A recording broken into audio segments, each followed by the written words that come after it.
বাড়িতে দুর্গাপুজো করার মনস্থির করল দীপ্ত। পিহুর সব সময়ের ছায়াসঙ্গী। দুর্গাপুজো নিয়ে হাজারটা চিন্তাকে সঙ্গী করেও যেন একে অপরের পরিপূরক ওরা। একদিকে মা দুর্গাকে নিয়ে আবেগের টান, অন্যদিকে আসল পূজাবিধির সংঘাত। মা নাকি দেবী, কে সব থেকে কাছের? দীপ্ত কি পারবে মা দুর্গাকে তার বাড়িতে আনতে? শুরু হচ্ছে প্রাককালের দ্বিতীয় পর্ব।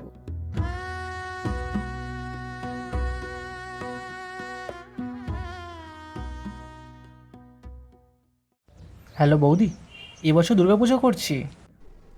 সত্যি হচ্ছে? হ্যাঁ বৌদি, পুরো পরিবার আমার বিপক্ষে, আর মাও ঠিক করে কথা বলছে না। এখন তোমরাই আমার ভরসা। এই, আমরা পুজোয় ঘুরবো না? তোমরা তো বলেছিলে তোমাদের পুজোতে বেরোতে ভালো লাগে না। হ্যাঁ, ভিড়ভাড়টা খুব একটা আমার পছন্দ না, তবে একটা থিয়েটার দেখতে যাওয়ার কথা আছে, তবে সেটা ক্যান্সেল। তো এবার আমি পুজোয় তোর পাশে আছি। ঠিক আছে, তুমি বরং দাদাকে বলো প্রধান পুরোহিতটা হয়ে যেতে। দাদা? আসলে তোর দাদা বোধহয় দুর্গা পুজোটা ঠিক জানে না, লক্ষ্মী পুজো সরস্বতী পুজো করেছে। শিখে নিলে হয় না বৌদি? না মানে সমাজ আর রাজবাড়িতে তো শেখানো হয়। ও বৌদি, প্লিজ ট্রাই টু আন্ডারস্ট্যান্ড ভাই। আসলে আমি তো ফুল টাইম জব করি, আমার পক্ষে এত তাড়াতাড়ি যাওয়া সম্ভব হবে না, তবে ষষ্ঠী থেকে আমি আছি। ঠিক আছে বৌদি, তোমরা আমার পাশে থাকবে, এটাই অনেক। দুর্গাপুজো করার জন্য, শেখার জন্য যে অধ্যাবসায় প্রয়োজন সেটা আমার রয়েছে দীপ্ত। আর তার জন্য শোভাবাজার রাজবাড়িতে যাওয়ার দরকার নেই দীপ্ত। তাও ঠিক। আমি একটা কথা বলি শোন, তুই পুজোটা করতে চাইছিস, তুই পুজোটা কর, আমি আছি। সত্যি বলছো বিপ্রদা? তোর বিপ্রদা তোকে কোনোদিনও মিথ্যে কথা বলেছে? সত্যের পথে থাকিস বাবা, ধর্মের পথে থাকিস, তাহলে তোর বিপ্রদাকে তুই সব সময় পাবি, বুঝলি? আরে পিউয়ের কি খবর? এই তো পাশেই আছে। আচ্ছা, তোর ওই দিকটা সামলা, আমরা এই দিকটা দেখছি, আমরা ঠিক সময় মতো পৌঁছে যাব, চিন্তা করবি না। ঠিক আছে। সত্যি বিপ্রদা একদম অন্যরকম। অন্যরকম। বলছি, তাহলে আমাদের কাছে এখন কত টাকা আছে? 2200, আর তোর স্যালারি ঢুকবে 3000, আর আমি দেবো তোকে 3000, বেশিও হতে পারে। তুই দাদা দিদিদেরকে জানিয়ে দে, আর স্নেহাশিস দাকে বল ঠাকুরটা বানিয়ে দিতে। দেবো? হ্যাঁ। ঠিক আছে।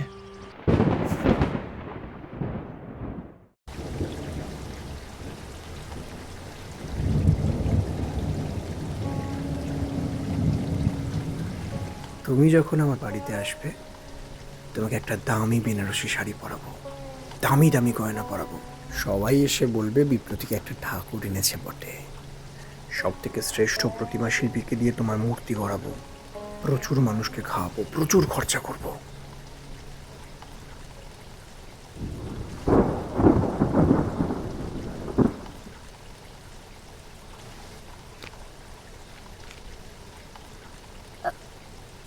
সরি সরি, তুমি ঘুমিয়ে পড়েছিলে, ঠিক করে শুয়ে পড়ো, কাল তো আবার সকাল সকাল উঠতে হবে।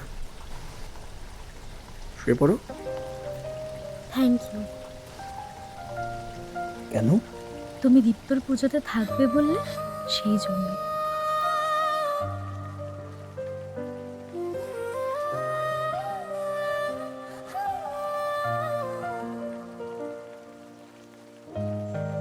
Good night. মন হারাতে চায় কেন অকারণ তোর সাথে, চুপি চুপি ডাকে তো নাম রাতেরই নীরবতাতে।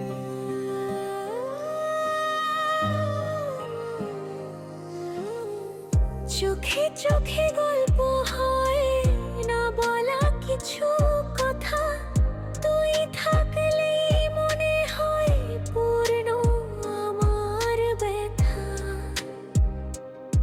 জানি না কেমন করে তুই সব রং ফিকে লাগে তুই না থাকলে পাশে। থাকতে চাই তোর সাথে, তোর পথে হারাই, তোর ছোঁয়াতে ভিজে গিয়ে নতুন করে বাঁচি তাই।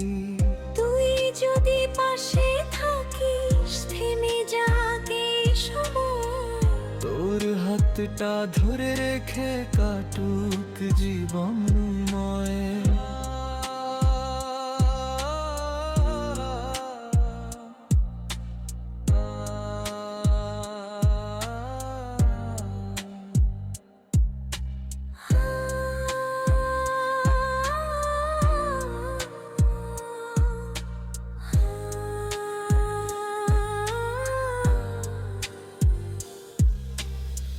জানি না কেমন করে তুই ঢুকে গেলি মনে, সব রং ফিকে লাগে তুই না থাকলে পাশে। থাকতে চাই তোর সাথে, তোর পথে হারাই, তোর ছোঁয়াতে ভিজে নতুন তরে বাঁচি তাই।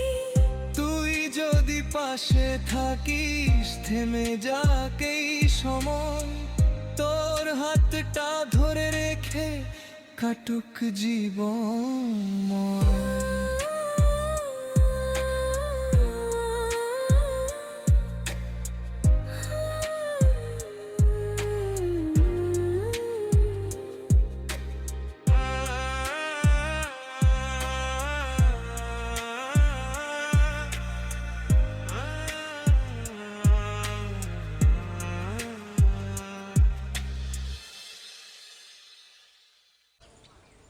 পিউ, দিদি মেসেজে জানিয়েছি ও আমার পুজোয় থাকছে না। কি বলছিস? আমি তো এটা চাইনি পিউ, আমি তো সবাইকে আমার পাশে চেয়েছিলাম। প্রথমবার তো, তাই হয়তো তোকে সিরিয়াসলি নেননি। হয়তো ভাবছে যে বাচ্চা ছেলে কিভাবে কি আয়োজন করবে, আর তাছাড়াও ওনার তো সংসার আছে বল। এটাও ভাবতে পারে যে যদি পুজোতে কোনো ভুল হয়ে যায় আর মা দুর্গা অনিষ্ট করে। অনিষ্ট করবে? তিনি কি পাষাণ? আরে তিনি তো মা। আমি তো সব সময় সবার জন্য অ্যাভেলেবেল থাকি, যখন যেখানে যেতে বলে চলে যাই। কোনো দিনও কোনো কথাই না বলিনি, তারপরেও কি সুন্দর বলে দিল আমার পুজোয় থাকবে না। আমি এরপর থেকে ওদের দিক থেকে মুখ ফিরিয়ে নিলাম। পারবি তুই? ভাগনা ভাগ্নিগুলোকে খুব ভালোবাসি রে।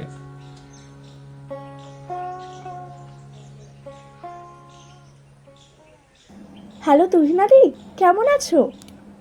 শোনো না, দীপ্তদের বাড়িতে প্রথম বছর দুর্গাপুজো হচ্ছে, আর উনি যে একাই সব সামলাচ্ছে। তোমার কাছে 200-250 করে শাড়ি হবে? প্রথমবার তো আসলে, তাই আর কি। কি বলো, ছেলেটা বড় ভালো গো। তা কটা শাড়ি লাগবে? এই 8টা শাড়ি, হ্যাঁ 8টা শাড়ি আর 3টে ধুতি। আর ঠাকুরমশাই আমাদের দাদা হয় তো, কাজেই উনি শাড়ি নেবেন না। তাই আমরা ভেবেছি যে পুজো শেষ হয়ে যাওয়ার পর সব গরিব দুঃখীদেরকে দান করে দেবো। বেশ তো পিউ, বলছি যে শাড়ির ভারটা তুমি আমার উপরে ছেড়ে দাও, ওটা আমার বুটিক থেকে আমি দেবো। এরকম একটা ইনিশিয়েটিভ পদক্ষেপে আমি থাকতে পারলেও নিজেকে ধন্য মনে করবো গো। তুহিনা দি, তুমি যে কি উপকারটাই না করলে, আমি তোমাকে বলে বোঝাতে পারবো না। না না, পুজোয় কোনো খুঁত রাখলে চলবে না। কিন্তু এই কম খরচের মধ্যে মায়ের পুজো হবে কি করে? কি করে হবে? এই দীপ্ত, তুহিনা দি সমস্ত শাড়ির ভারটা নিয়ে নিয়েছেন। কি বলছিস? হ্যাঁ, এই ব্যাপারটা নিয়ে আমরা একদম নিশ্চিন্ত। সত্যি? আচ্ছা ঠিক আছে, চল, আমাকে এবার বাড়ি যেতে হবে। শোন, হ্যাঁ, এটা রাখ। পুজোয় সব সময় আমার পাশে থাকবি, শাড়ি পরে। গয়নাগাটি কিছু পরিস না পরিস, কেনাকাটা সব সময় করবি। এসবের আবার কি তোর? আচ্ছা, মায়ের জন্যে আছে তো ইটের পাতা আর খয়েরি গায়ের লিপস্টিক, তোরাই তো আমার সব। আর তোর জন্যে? তুই আছিস তো আমার সাপোর্ট সিস্টেম হয়ে। ধ্যাৎ, মা খেতে দাও।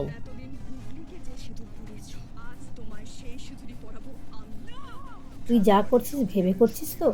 পদ্মপিসি বলল তোর ছেলে খেয়ে দিয়ে কাজ নেই, দুর্গা পুজো করছে। বাপ মরেছে, দুদিন পর কি খাবে তার ঠিক নেই, দুর্গা পুজো করছে।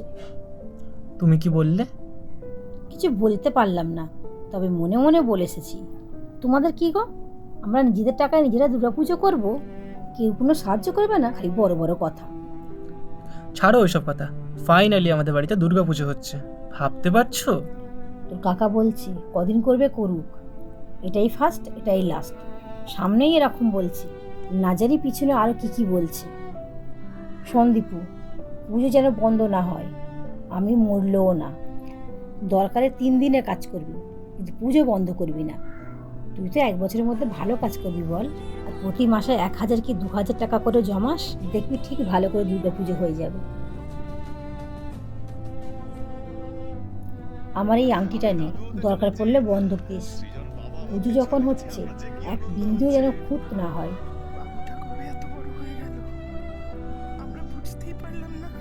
আমার কাকে চাই মা? আর কি চাই?